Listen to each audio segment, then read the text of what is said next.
دین کی بات سننے کے لیے اتنا نزدیک ہو کے مل کے بیٹھیں گے، اللہ تعالیٰ ویسے ہی ہمارے دلوں کو جوڑ دیں۔ اللہم صلی علی سیدنا محمد وعلی آل سیدنا محمد وبارک وسلم۔ پیارے دوستوں اور عزیز بھائیوں،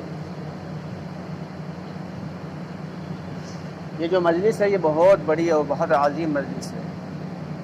بظاہر تو ہمیں یہ چھوٹی سی مجلس نظر آتی ہے، لیکن اس پر اللہ رب العالمین کے بہت بڑے بڑے وعدے ہیں۔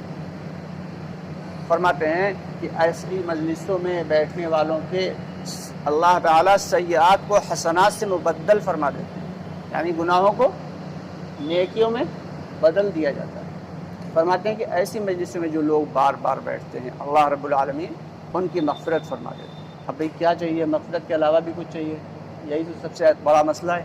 تو اللہ تعالیٰ ان تمام فضائل کے یقین کے ساتھ ہم سب کو بار بار ایسی مجلسوں میں بیٹھنے کی توفیق عطا فرمائے۔ اصل کیا ہے؟ یہ ایمان کا مذاکرہ ہے۔ فرماتے ہیں ایمان کا مذاکرہ ایمان والوں کو نفع دیتا ہے۔ اللہ نے فرمایا اے نبی جی آپ لوگوں کو سمجھاتے رہیے، سمجھانا ایمان والوں کو نفع دے گا۔ یہ پوری امت سے کہا گیا ہے، صرف نبی جی سے نہیں کہا گیا۔ اور جو سمجھانے والا ہے وہی سب سے بڑا سمجھنے والا ہے۔ یہ نہیں کہ جو بات کہہ رہا ہے کہ وہ اسے تو سب معلوم ہے، نہیں، سب سے بڑا محتاج وہی ہے جو بول رہا ہے، جو بات کر رہا ہے سب سے بڑا محتاج وہی۔ تو ہم سب کو اس یقین کے ساتھ سننا ہے کہ جو کہا جا رہا ہے وہ نبی اور اللہ کی جانب سے ہے، اس پر عمل کرنا ہے اور اسے دوسروں تک پہنچانا بھی ہے۔ تو دوستو سب سے اہم چیز کیا ہے؟ ہماری زندگی میں ایمان ہے، اور ایمان کیا ہے کہ ایک اللہ تعالیٰ سے ہونے کا یقین ہمارے دلوں کے اندر آ جائے۔ جب تک یہ دل سے نہیں آئے گا، ایک بزرگ فرماتے تھے کہ یہ جو منہ سے اور دل کا ایک بالش کا فاصلہ ہے یہ بڑا مشکل فاصلہ ہے۔ فرماتے تھے کہ جب 1000 مرتبہ بندہ زبان سے اللہ سے ہوتا، اللہ سے ہی ہوتا، 1000 مرتبہ کہتا ہے، تو دل کہیں دھیرے سے تاثر لیتا ہے کہ ہاں شاید اللہ سے ہی ہوتا ہے۔ جب زبان سے 1000 مرتبہ بولے گا، اسی لیے بڑے فرما رہے ہیں کہ روزانہ 25 لوگوں کو دعوت دی جائے۔ کتنے لوگوں کو دعوت دینا بھائی؟ 25 لوگوں کو روزانہ دعوت۔ اسی لیے کہا جا رہا ہے 8 گھنٹے اللہ کے راستے میں لگانا۔ ایمان کی خاصیت یہ ہے کہ ایمان جب دلوں کے اندر آئے گا تو اسلام ظاہر ہوتا چلا جائے گا۔ یعنی جو شخص اللہ کے راستے میں وقت لگایا، تھوڑا سا ایمان بنا، اب اس کا لباس بھی بدلا، اس کی شکل کی حیت بھی بدل گئی۔ اس سے پہلے کچھ اور تھا، اب کچھ اور نظر آتا ہے۔ لیکن سب سے بڑا دھوکہ یہ لگا ہوا ہے کہ شیطان نے ہم سب کو مطمئن کر دیا۔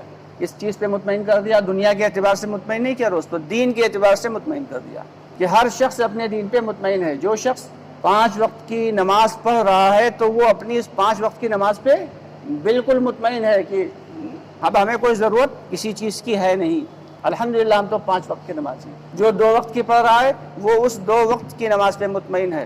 جو جمعے کی پڑھ رہا ہے وہ تو بہت زیادہ مطمئن ہے، الحمدللہ ہم تو جمعے چلے جاتے ہیں۔ فلانے کو سمجھا تو جا کے وہ پڑوسی دیکھو وہ جمعے کو بھی نہیں جاتا، یعنی جتنے پہ ہیں دین کے اعتبار سے بس اتنے پہ بالکل مطمئن ہے۔ جبکہ حضرت عمر رضی اللہ تعالیٰ عنہ جن کے بارے میں اللہ کے نبی فرما رہے ہیں کہ میرے بارے اگر کوئی نبی آتا تو وہ عمر ہوتے۔ اللہ کے نبی صلی اللہ علیہ وسلم نے فرمایا کہ اگر میرے بعد دنیا میں کوئی نبی آنے والا ہوتا تو وہ عمر ہی ہوتے، اور جس گلی سے گزر رہے ہیں اس گلی میں پھر شیطان داخل نہیں ہو سکتا۔ اتنے جلیل القدر صحابی کہ 22 لاکھ مربع میل کے اوپر جن کی اللہ رب العالمین نے حکومت قائم کر رکھی ہے، اور نہایت عدل کے ساتھ، نہایت انصاف کے ساتھ۔ آخری وقت ہے، کون ہے؟ عشرہ مبشرہ میں جنت کا پروانہ مل چکا ہے۔ نبی جی نے فرما دیا کہ تم تو ہو ہی جنتی، اللہ کی طرف سے اجازت مل گئی تم جنتی ہو۔ لیکن آخری وقت ہے تو اپنے بیٹے سے کیا کہہ رہے ہیں؟ بیٹا مجھے پلنگ سے نیچے اتارو، زمین پہ آئے، اوندھے ہو کے لیٹے اپنے چہرے کو زمین پہ رگڑ رہے ہیں کہ یا رب العالمین کہیں میرے پچھلے گناہوں کی وجہ سے میری پکڑ نہ فرما لیجئے گا۔ یہ کون ہے؟ یہ وہ نبی کے چہیتے ہیں حضرت عمر رضی اللہ تعالیٰ، اپنے چہرے کو زمین پہ رگڑ رہے ہیں کہ جن کے ایمان کی گواہی فرشتے بھی دینے پہ تیار۔ ایسے صحابی حضرت ابوبکر صدیق رضی اللہ تعالیٰ عنہ جن کے لیے جنت کا پروانہ پہلے سے مل چکا ہے، حضور پاک صلی اللہ علیہ وسلم کے چہیتے دوست ہیں۔ لیکن جب کسی جانور کو دیکھتے تھے کہتے ہیں کاش کہ میں یہ جانور ہوتا، کسی گھاس کے تنکے کو اٹھا کے کہتے ہیں کاش کہ میں گھاس کا تنکا ہوتا۔ اتنے بڑے بڑے جلیل القدر صحابی ہیں اور اپنے ایمان پہ مطمئن ہے بھائی، مطمئن نہیں ہیں. لیکن ہم لوگ جن کے پاس ایمان کی چنگاری بھی اللہ واللہ عالم ہے بھی کہ نہیں اللہ ہی جاننے والا ہے, ایمان کی چنگاری ہے تو اس پہ ہی بڑے مطمئن ہیں, جبکہ اللہ کی طرف سے جو وعدے ہیں وہ صرف اور صرف ایمان کے اوپر. دعوت کی محنت کا مقصد یہی, لوگوں کو گھروں سے چھڑانا یہ مقصد نہیں ہے, لوگوں کے کاروبار ہٹانا یہ مقصد نہیں ہے کہ کاروبار چھوڑ دو, بیوی بچے چھوڑ دو. ارے نہیں بھائی, یہ تو اس بات کی محنت ہے کہ کیسے ہماری آخرت سنور جائے, کیسے ہماری آخرت بن جائے, کیسے ہم جہنم والے راستے سے ہٹ کے جنت والے راستے پہ آ جائیں. جب عمومی محنت ہوگی دعوت کی, جب عمومی محنت ہوگی تب ایک ماحول بنے گا, دین کا ایک ماحول بنے گا. ایک مرتبہ حضور پاک صلی اللہ علیہ وسلم تشریف فرمائے, سامنے صحابہ کرام کی جو ہے جماعت موجود ہے, اور آپ صلی اللہ علیہ وسلم نے فرمایا کہ دین پہ چلنا بہت بہت آسان ہے. تھوڑے سے وقفے کے بعد آپ صلی اللہ علیہ وسلم نے فرمایا ایک دوسری مجلس میں کہ دین پہ چلنا بہت مشکل ہے. صحابہ کرام نے پوچھا یا نبی اللہ, اے نبی جی اس دن تو آپ نے فرمایا تھا دین پہ چلنا بہت آسان ہے, اور آج آپ فرما رہے ہیں کہ دین پہ چلنا بہت مشکل ہے. تو آپ صلی اللہ علیہ وسلم نے فرمایا کہ جب دین کا ماحول ہوگا, جب دین کا ماحول ہوگا تو دین پہ چلنا آسان ہوگا, جب دین کا ماحول نہیں ہوگا تو دین پہ چلنا مشکل. تو اس دعوت والی محنت سے دین کا ماحول بنانے کی کوشش کی جا رہی ہے کہ کیسے ہمارا ماحول دینی ہو جائے. جب دینی ماحول ہوگا تب نیک اعمال کرنا آسان ہوگا, نیک اعمال کرنا آسان ہوگا. کیا حال تھا حضور پاک صلی اللہ علیہ وسلم کے دور میں کہ منافق بھی جماعت سے نماز نہیں چھوڑا کرتے تھے. منافق جو کھلم کھلا تھے اکا دکا ان کی تو بات الگ ہے, ورنہ منافقین بھی نماز پڑھتے تھے آ کے, وہ بھی جماعت کے ساتھ. اور ہم لوگ تو اپنے آپ کو ایمان والا سمجھتے ہیں, اور نماز پڑھتے بھی ہیں تو گھر پہ پڑھ لیتے ہیں, اور چھوٹتی ہے تو پھر کتنی چھوٹتی ہے, کتنوں کی چھوٹتی ہے ہم سب لوگ جانتے ہیں. اللہ معاف فرمائے. اس دور میں چونکہ ماحول بنا ہوا تھا, مجبوری تھی ان کے سامنے, منافقین کے سامنے بھی جو دل سے تو ایمان کے قائل نہیں تھے, لیکن مجبوری تھی کہ وہ آ کے جماعت سے نماز پڑھا کرتے دکھاوے کے لیے. دوستو یہ دعوت کی محنت کا خاصہ یہی ہے کہ ایک کارگزاری آئی ایک جگہ کی کہ ایک جگہ کچھ ایک جماعت پہنچی اس علاقے میں, اس گاؤں میں, تو وہاں پہ کوئی نماز جنازہ پڑھانے والا نہیں تھا. لوگ ایسے ہی اپنے مردوں کو دفن کر دیا کرتے. جماعت کے ساتھ یہ جانے لگے, جب تک وہاں رہے تو اگر کسی کا انتقال ہوا تو انہوں نے نماز جنازہ پڑھا دی, اور پھر جب ان کا روانگی کا وقت آیا تو ایک شخص دوڑا ہوا آیا, کہنے لگا ذرا میرے والد صاحب کی نماز جنازہ پڑھا دو. کہا اچھا کیا ان کا انتقال ہوا ہے؟ کہا نہیں امیر صاحب انتقال نہیں ہوا ہے, بیمار بہت زیادہ ہیں, وہ بچیں گے نہیں. تو کہا بھائی زندہ ہیں؟ کہا ہاں زندہ ہیں.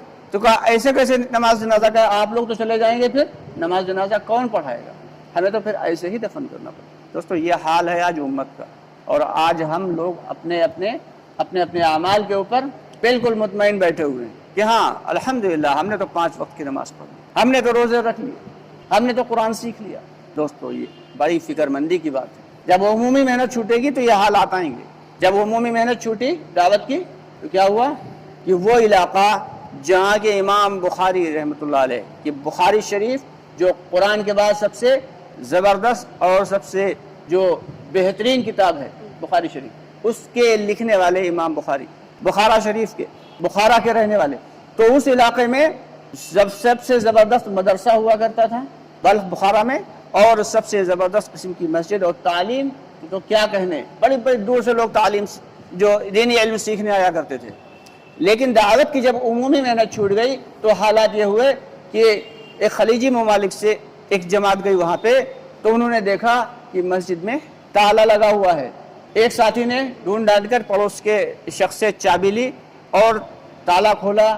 مسجد میں سب جھاڑ جھنکار پھیلا ہوا تھا. اس کی صفائی کی, صفائی کرنے کے بعد اذان دی. جب اذان کہی تو پڑوس کے گھر سے ایک نہایت بوڑھی عورت روتی ہوئی آئی, کہنے لگی آج 70 سال کے بعد میں نے یہ مبارک آواز سنی. دوستو جب عمومی دعوت چھوٹے گی تو حالات یہاں تک پہنچیں گے. ہم سب کو اس بات کی فکر کرنا ہے کہ بس اپنے دین پہ مطمئن نہیں ہو جانا, بلکہ ہمیں محنت کرنا ہے اپنے ایمان کو بنانے کی, اپنے اعمال کو سنوارنے کی محنت کرنا ہے.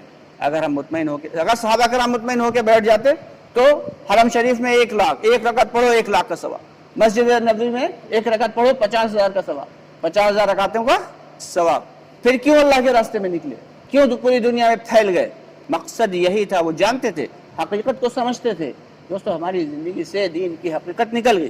دعوت کی حقیقت نکل گئی، جس کی وجہ سے آج یہ حالات آ گئے کہ ایک ایمان والے کو کلمہ صحیح یاد نہیں، نہ جانے کتنے ساتھی ملتے ہیں، جب مذاکرہ لگتا ہے تب پتہ چلتا ہے کہ کتنے پانی میں ہیں ہم۔ الحمد شریف یاد نہیں، 60 سال سے نماز پڑھ رہے ہیں، کتنے سال سے پڑھ رہے ہیں؟ 60 سال سے الحمد شریف۔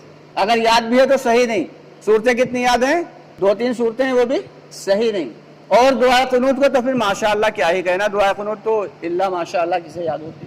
دوستو یہ ساری کی ساری باتیں تب آئیں جب عمومی دعوت کی عمومی محنت نکل گئی۔ تو ہم سب کو اس بات کی فکر کرنا ہے، کسی کا گھر بیوی بچے چھوڑانا مقصد نہیں ہے، بلکہ مقصد یہ ہے کہ کیسے ہماری زندگی جہنم والے راستے سے ہٹ کے جنت والے راستے پہ آ جائے، اور کیسے ہمارے بھائیوں تک بھی دین کی دعوت پہنچ جائے۔ تو اس کے لیے باقاعدہ ایک ترتیب بتائی گئی ہے، اس ترتیب پہ عمل کریں گے تو دنیا کو چھوڑنا نہیں ہے، ٹوپی مصلی لے کے مسجد میں بیٹھ جاؤ ایسا نہیں کہا جاتا، بلکہ ایک ترتیب ہے، اس ترتیب پہ عمل کرنا ہے۔ یہ ہر سال اللہ کے راستے میں 4 مہینے لگانا ہے۔ کتنا لگانا ہے بھائی؟ 8 مہینے خوب کاروبار کریں، حلال طریقے سے روزی کمائیں، بیوی بچوں کے اعتبار سے جو ہے محنت کریں، لیکن اپنی جو ہے آخرت کے اعتبار سے 4 مہینے اللہ کے راستے میں لگائیں۔ جن بھائیوں کے 4 مہینے لگ گئے ہیں وہ بھی لکھائیں، اور جن کے نہیں لگے ہیں وہ بھی لکھائیں۔ بتائیں کون کون ساتھی تیار ہے 4 ماہ کے لیے؟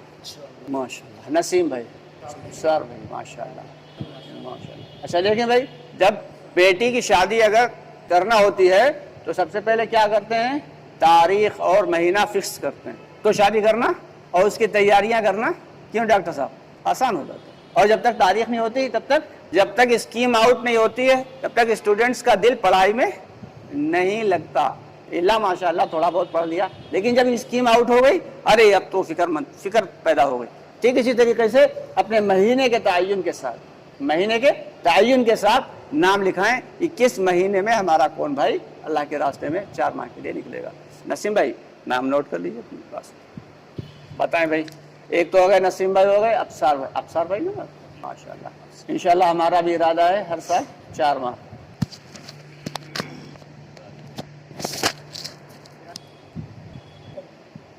ٹھیک ہے، جب تک اللہ کے راستے میں نہیں جا پا رہے ہیں تب تک مقامی محنت، جو مشورہ ہے، تعلیم ہے، گھر کی تعلیم ہے اور گشت ہے، ان کاموں کو باقاعدگی سے کریں گے سب لوگ انشاءاللہ۔ اللہ تعالیٰ کہنے سننے زیادہ عمل کی توفیق